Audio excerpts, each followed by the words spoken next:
नमस्कार बंधू भगिनींनो, आपल्या सगळ्यांचं सहर्ष स्वागत आहे स्वास्तिकम या माझ्या चॅनलवर। आज मी आपल्यासाठी श्री स्वामी चरित्र सारामृत ही पोथी घेऊन आलेली आहे। तरी आपण सगळ्यांनी हे श्रवण करावं। ही मराठी भाषेत आहे, पण त्याला आणखीन सोप्या शब्दामध्ये आणि त्याचा सार जे माझ्या बुद्धीप्रमाणे मला समजेल तसं आणि जे स्वामी माझ्याकडनं बोलून घेतील ते सार मी सांगायचा प्रयत्न करणार आहे। तर स्वामी चरणी एकच प्रार्थना की स्वामी माझ्या तोंडातून जेही काही शब्द येतील त्याच्यावरती तुम्ही माझ्या पाठीशी उभे राहा आणि तुमच्या ज्या कुठल्या भक्तांपर्यंत हे पोहोचवायचं असेल त्यांच्यापर्यंत हा व्हिडिओ नक्कीच पोहोचू दे। श्री स्वामी समर्थ। चला तर सुरुवात करूया आजच्या अध्यायास। आजचा अध्याय आहे अध्याय 9।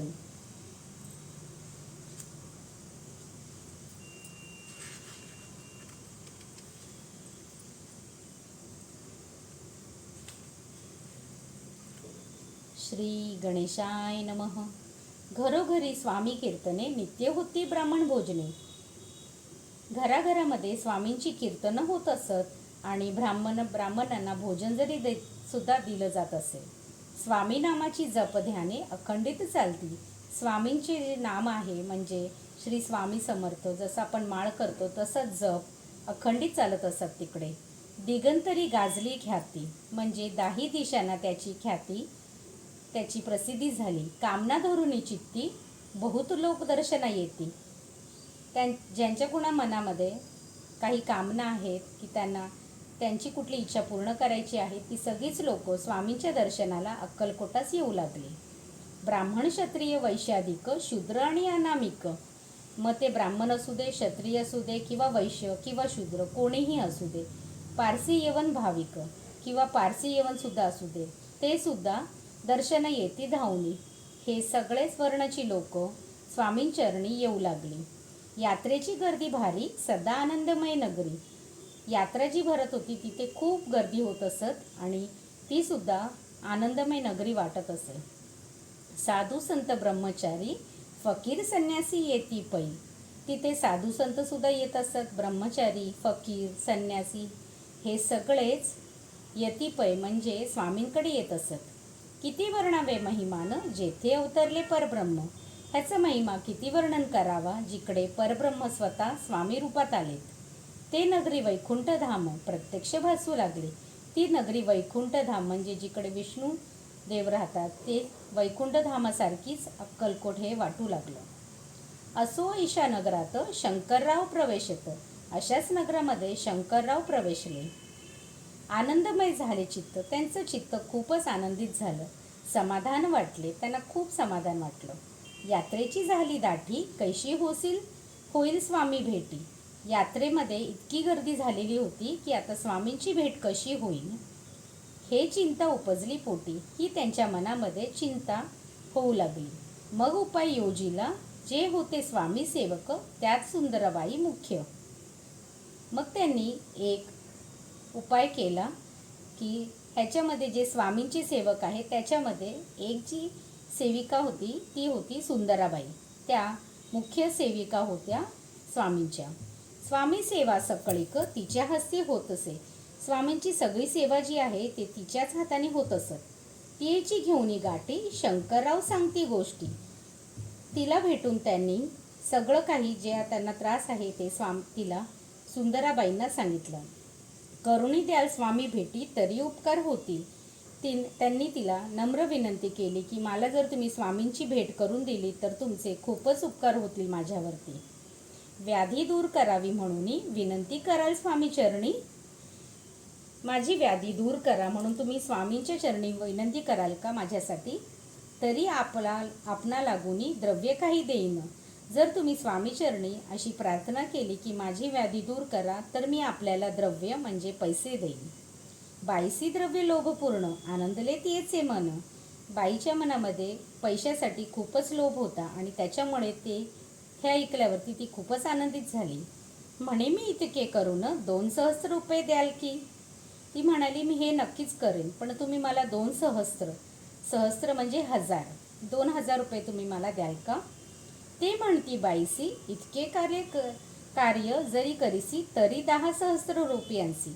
जर तू माझं हे कार्य केलंस तर मी तुला 2 नाही 10,000 देईन सत्यवचन. हे मी नक्की, हे माझं सत्यवचन आहे की मी तुला 2,000च्या ठिकाणी 10,000 देईन जर तू माझं हे कार्य केलंस तर. बाई विस्मित झाली अंतरी, ती म्हणे हे सत्य जरी, तरी उदक घेऊनी करी, संकल्प आपण सोडावा. बाईला हे ऐकून ती एकदम विस्मित, म्हणजे एकदम तिला काही सुचेना आणि तिने त्यांना सांगितलं, जर तुम्ही हे सांगता हे खरं असेल तर तुम्ही पहिले संकल्प सोडा. शंकरराव तैसे करी, ती बाई आनंदली चित्ती. शंकररावांनी तसा संकल्पही सोडला आणि बाईच्या मनामध्ये खूपच आनंद झाला. म्हणे मी प्रार्थनेन या स्वामी प्रती कार्य आपले करीन.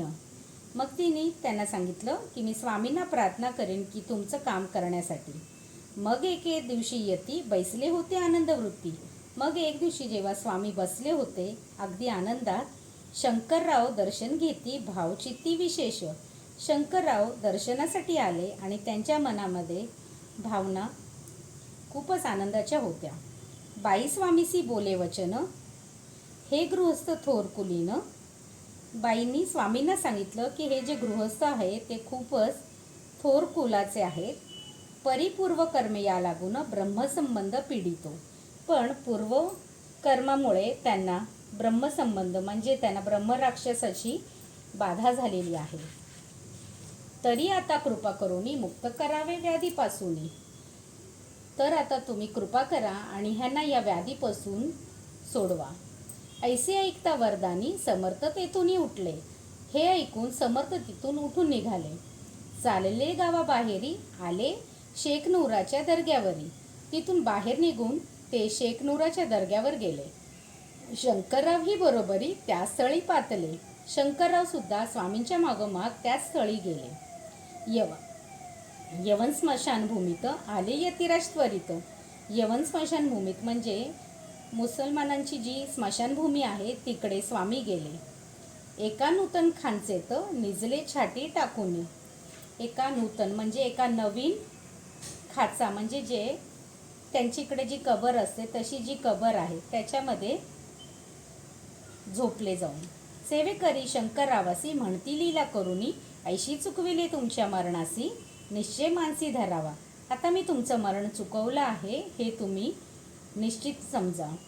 काही वेळ गेल्यावरी उठली समर्थांची स्वारी. काही वेळ झाल्यावर समर्थ तिथून उठले.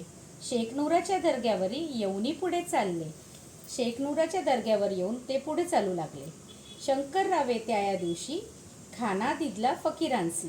शंकरांनी त्या दिवशी फकीर जे लोक होते त्या सगळ्यांना जेवण दिलं आणि शेखनूर दर्ग्यासी एक कफनी चढवली. आणि शेखनूर जे होते त्यांच्या दर्ग्यावर एक कफनी म्हणजे एक चादरसुद्धा चढवली. मग काही दिवस लोटले. स्वामीराज आज्ञापित बारीक वाटुनी निंबपत्र. मग काही दिवसांनी स्वामीराजांनी आज्ञा केली आणि निंबपत्र म्हणजे कडुलिंबाचा जो पाला आहे तो वाटून घेतला, सांगितलं.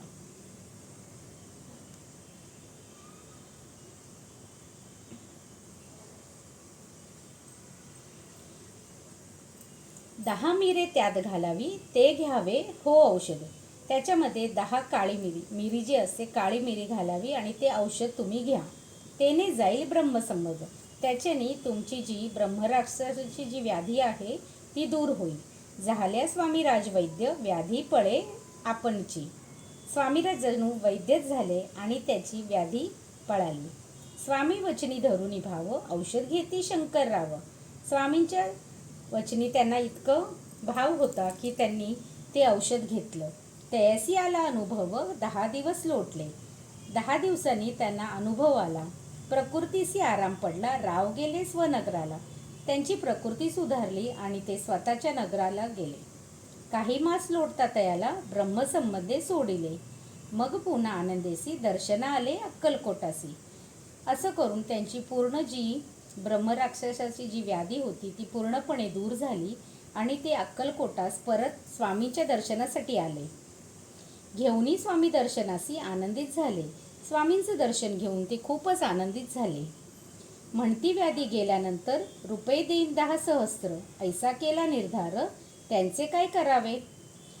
मग त्यांनी मनामध्ये विचार केला की मी बरं झाल्यावरती 10 सहस्त्र म्हणजे 10,000 रुपये देईन असं वचन दिलं होतं. महाराज आज्ञेपिती गावाबाहेर आहे मारुती, तेथे चुने गच्ची निश्चिती. महाराजांची आज्ञापिती म्हणजे महाराजांची आज्ञा घेऊन गावाबाहेर आहे मारुती म्हणजे हनुमानांचं मंदिर आहे, तेथे चुने गच्ची निश्चिती. तिथे चुना मातीचा निश्चित मठ तुम्ही बांधावा, म्हणजे तिकडे चुना मातीपासून तुम्ही एक मठ बांधावा. ऐशिया एकांत स्थानी राहणार नाही कोणी, अशा एका स्थानी म्हणजे जिकडे कोणीच नाही आहे, निर्जन आहे, तिथे कोणीच राहणार नाही. ऐसी विनंती स्वामी चरणी कारभारी करीताती. अशीच विनंती स्वामींच्या चरणी जे लोक काम करणारे होते त्यांनी केली. परी पुन्हा आज्ञा झाली मठ बांधावा त्याच स्थळी. परत आज्ञा झाली की मठ त्याच स्थळी बांधावा. भुजांदिक मंडळी दाखविली जागा तयानी. भुजांदिक मंडळी म्हणजे सेवेकरी, त्यांनी ती जागा दाखवली. सर्वानुमते तेथेची मठ बांधिला चुने गच्ची. सर्वांच्या मताने तिकडे चुना मातीपासून मठ बांधला. कीर्ती शंकररावाची अजरामर राहिली. शंकररावाची कीर्ती अजरामर म्हणजे खूपच अमर झाली. अगाध स्वामी चरित्र तयाचा न लगेची पार. स्वामींचे चरित्र खूपच अगाध आहे, त्याचा पार कोणालाही लागू शकत नाही. परी गंगोतक पवित्र, जसं गंगा पवित्र आहे, अल्प सेविता दोष जाती.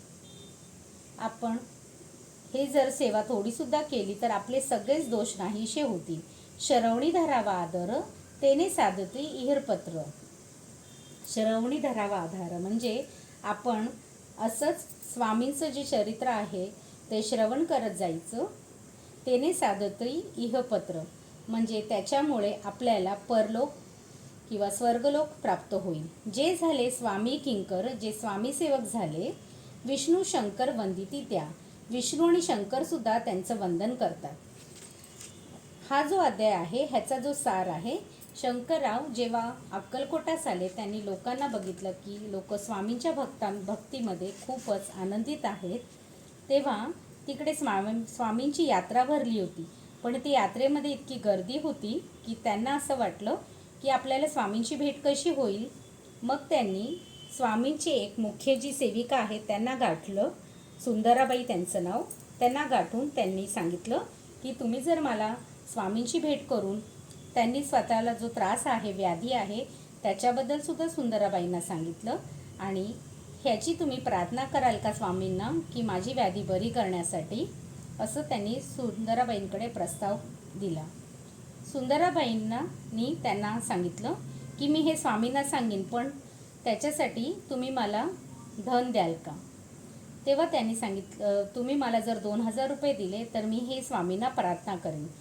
तेव्हा शंकररावांनी त्यांना सांगितलं मी तुम्हाला 2,000 नाही 10,000 देईन, पण तुम्ही स्वामींना माझ्यासाठी प्रार्थना करा. मग सुंदराबाईंनी स्वामी एक दिवशी खूपच जेव्हा आनंदित बसले होते, स्वामींकडे हे सांगितलं. स्वामी तसेच उठले आणि जी दर्गा आहे त्या दर्गेकडे गेले आणि दर्गेच्या इथे जाऊन त्यांनी नूरबाबा जी आहे, नूरबाबा शेख नूरांची जी दर्गा आहे तिकडे गेले आणि त्याच्याच बाजूला एक स्मशान होतं मुसलमानांचं. तिथे जाऊन त्यांनी एक जो खड्डा होता जिथे कोणी नव्हतं त्या खड्ड्यामध्ये जाऊन स्वतः झोपले. हे बघून शंकरांनाही सुद्धा आश्चर्य झालं आणि स्वामींनी तिथूनच त्यांना सांगितलं की आता तुमचं जे मरणाचा जो योग होता, त्रास होता, तो निघून गेला. आणि स्वामी परत तिथून उठून बाहेर आले आणि शेख नूरांच्या दर्ग्यावर गेले. तिथे शंकररावांनी सुद्धा त्यांना कफनी चढवली आणि मग स्वामी आणि शंकरराव परत आले. स्वामींनी त्यांना आणखीन एक उपाय सांगितला की कडुलिंबाच्या पाल्यामध्ये काळी मिरी वाटून ती तुम्ही 10 दिवस घ्यायची. हे केल्यावरती तुमची सगळी बाधा नाहीशी होईल. हे 10 दिवस त्यांनी केलं आणि त्यांची बाधा नाहीशी होऊ लागली.